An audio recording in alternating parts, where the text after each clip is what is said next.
নবম জাতীয় সংসদ নির্বাচনের পূর্বে ও আওয়ামী লীগ শাসনামলে সংসদীয় আসনের সীমানা নির্ধারণ নিয়ে নানা প্রশ্ন ওঠে। বর্তমান কমিশন দায়িত্ব নেয়ার পর সীমানা পুনর্নির্ধারণ এবং আসন বাড়ানো কমানো নিয়ে ১৫০০ আবেদন পায় নির্বাচন কমিশন।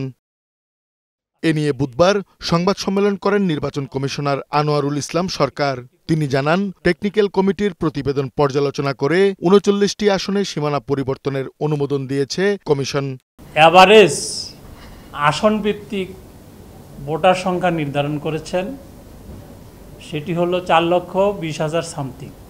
ভোট ও জনসংখ্যার বিবেচনায় এক জেলায় আসন কমে অন্য জেলায় বাড়ছে।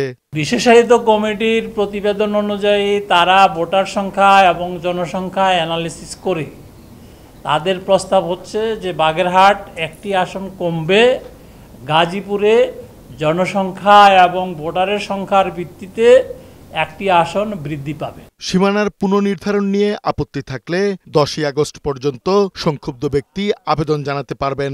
এরপর আসন ভিত্তিক শুনানি শেষে চূড়ান্ত গেজেট প্রকাশ করবে নির্বাচন কমিশন। আসন ভিত্তিক শুনানি নিব, শুনানি গ্রহণের পর যদি চেঞ্জ বা সংযোজন বিয়োজনের প্রয়োজন মনে করে কমিশন, তখন চূড়ান্ত একটা গেজেট নোটিফিকেশন করে আমাদের ৩০০ আসন ফাইনাল করা।